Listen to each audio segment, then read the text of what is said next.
Now we'll see about Thevenin's theorem. So Thevenin's theorem is any complex network, if I'm going to have, that complex network is going to be simplified into a single voltage source and single resistance there. So we say that a Thevenin's theorem states that it is possible to simplify a linear circuit.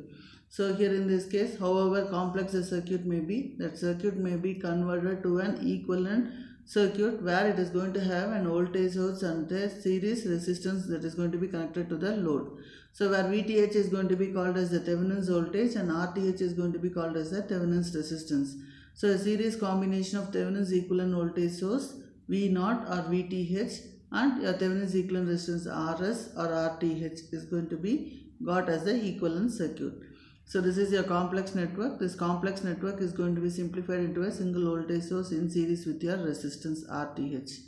So here in this case, we are going to have, as I said, the simplified voltage source is going to be called as a Thevenin's voltage source, or the other name is going to be called as your open circuit voltage across the terminals, or open circuit voltage. So here this open circuit voltage is going to be across the two terminals of your circuit.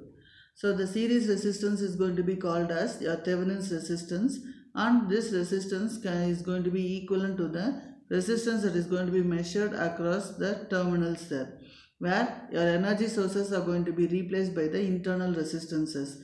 So here if your energy sources are going to be independent sources, in that case those in voltage, if it is an voltage source, it is going to be short circuited, and if it is a current source, it is going to be open circuited. So suppose if the circuit is going to have, if the source is going to have an internal resistance, we will keep the internal resistance as such. Only the voltage source we will short circuit it, current source we will open circuit it. So the next is we are going to see what is the step-by-step procedure to solve the Thevenin's theorem. So first is we have to find out what is going to be the load resistance or the load impedance. So once we consider the load resistance or load impedance, across which we have to find out the current or voltage, first identify that load resistance there. Once you identify the load resistance, next step is remove the load resistance. So by removing a load resistance, we are going to measure the voltage across the terminals and the simplification method there. So you can apply any other a KVL or a KCL or a super mesh or super node, any one method we can apply, and we can find out what is going to be the voltage that is going to be developed across the load resistance. So we call that voltage to be a Thevenin's voltage or open circuit voltage. Why we call it as open circuit voltage is we remove the load resistance and measure the voltage across those terminals, so we call it as the open circuit voltage. Next is to find out a Thevenin's resistance. So to find out a Thevenin's resistance, remove the load resistance. After removing it, if your circuit is going to consist of only your independent sources, in that case, if there is going to be an voltage source, short circuit that voltage source, and if there is going to be a current source, open circuit that current source there. After short circuiting a voltage source and either open circuiting a current source, whatever is going to be the circuit you are going to get, find out the equivalent Thevenin's resistance. Next is, after finding out a Thevenin's equivalent resistance, draw the equivalent circuit, where the equivalent circuit is going to consist of your VTH in series with your RTH followed by your load resistor. Now find out what is going to be the current that is going to flow through your load resistor by applying your Ohm's law. So we can see that your IL is equivalent to, so your equivalent circuit if I am going to draw, here we are going to have, this is your VTH. So this is going to be your RTH. So here you are going to have your load resistance RL. Now the current through this is going to be your IL.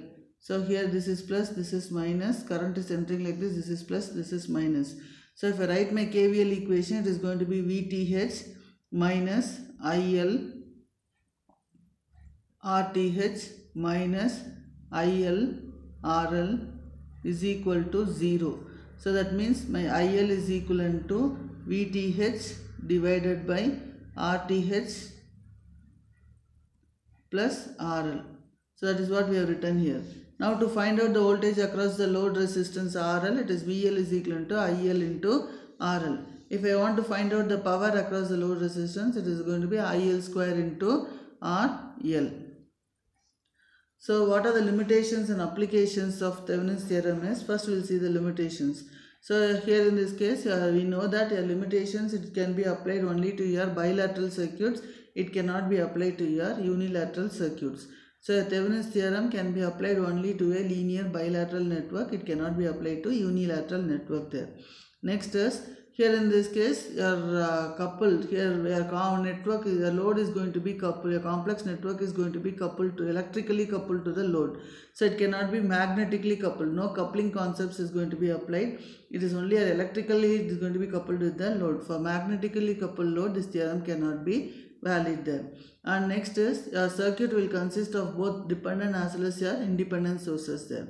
And with this, you applying a Thevenin's theorem, you cannot find out the efficiency of the circuit. These are the limitations there. So here, your applications are going to be where we are going to apply your Thevenin's theorem is, it can be used to reduce a complex circuit into a simple circuit there. So your Thevenin's theorem can be used in your Norton's theorem. So whatever procedures you are going to apply in a Thevenin's theorem, same procedures will be applying in your Norton's theorem. Only changes, instead of open circuiting the load terminals, we will short circuit the load terminals there. And next is, we can find out your finding out your Thevenin's voltage and Thevenin's resistance. We can find out what is going to be the maximum power that is going to be delivered across the load terminal of the network. So here in this case, the main practical application is by varying the voltage and power. Here in this case, we can find out the variation of the voltage and power that is going to be delivered to the load there. And next is, if there is going to be any power system fault analysis, then in that case we can find out what is going to be the fault current that is going to be developed across a branch there, developed in a branch. So now next is, we are going to see the proof of your Thevenin's theorem. Proof is, so suppose I am going to consider your two voltage sources E1 phase angle 0 and E2 phase angle 0. For E1 phase angle 0, the internal impedance is going to be Z1, and E2 phase angle 0, the internal impedance is going to be Z2, and a load resistance is going to be Z3. Now first step is open circuit this load resistance there. So here in this case, we are going to open circuit the load resistance. That means remove this load resistance. So by removing it, my circuit is going to be like this. Now what I am going to do is, I am going to apply my KVL. So here the current is entering like this, this is plus minus, current is entering like this is plus minus. So now if I am going to write my KVL equation, it is going to be minus to plus is E1. So current is entering like this, so minus I1 is Z1. Current is entering like this, so minus I into Z2. This is plus to minus, so minus E2 is equal to 0. So what is I from this equation? It is E1 minus E2 divided by Z1 plus Z2. Now I want to find out what is VAB. VAB is nothing but here plus minus.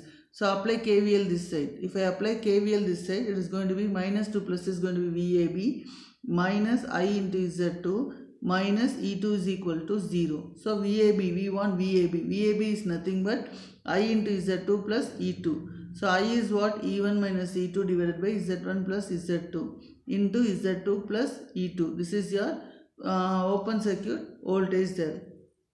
Next is, we have to find out your Z equivalent. So Z equivalent is, what we are going to do is, if there is going to be a voltage source, short circuit this voltage source E1 phase angle 0 and E2 phase angle 0. So short circuit it, your equivalent circuit will be like this. So now what is the total equivalent impedance? It is Z1 parallel Z2. That is nothing but Z1 Z2 divided by Z1 plus Z2. So Thevenin's equivalent circuit across the terminals AB is going to be VTH in series with your Z equivalent. Here at AB terminal it is Z3. So the total current IL is equivalent to VTH divided by Z equivalent plus Z3. So I is nothing but, your VTH is nothing but Z2 into E1 minus E2 divided by Z1 plus Z2 plus E2 divided by Z3 plus Z equivalent is Z1 Z2 divided by Z1 plus Z2. So if I take the LCM, simplify it, my equation current IL is going to be, so you can write here, this is your IL current. So this is your IL current. IL current is equivalent to E1 Z2 plus E2 Z1 divided by Z1 Z2 plus Z2 Z3 plus Z3 Z1 there. So this is the proof of your Thevenin's theorem.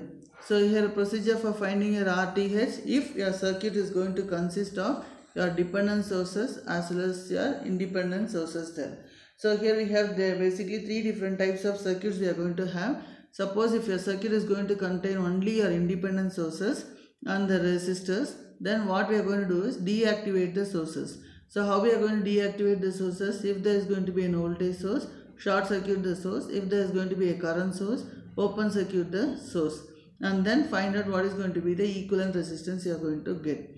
That is the first case. Next, the second case is if the circuit is going to contain resistors dependent on independent sources, we are going to follow the instructions here. That means that your RTH is going to be found out by your open circuit ratio of your open circuit voltage to the short circuit current. So how we are going to find out open circuit voltage? Same procedure. Your short circuit current, what you are going to do is replace the load terminals, that is where we have opened the load resistance, short circuit it and find out what is going to be the current that is going to flow through that particular branch there. So RTH is equal to VOC divided by ISC. So if the circuit is going to contain only resistors and only dependent sources alone, in that case we cannot find out your open circuit voltage, because there is going to be no energy source in your circuit. So as a result your open circuit voltage will be 0. So what is the procedure is, at the load terminal we will be connecting an 1 amp current source or 1 amp voltage source to the terminals AB, and we are going to determine the VAB there. So RTH is equal to V by I. So V is nothing but your VOC voltage, it is VAB by your current source 1 amp you are connected, so it is by 1. Or if I am going to connect a voltage source 1 volt, then in that case RTH is equal to V by I. V is nothing but 1, so 1 by I. So either of this formula, depending upon you are going to connect 1 amps current source or 1 amps voltage source, your formula will be chosen accordingly. Thank you.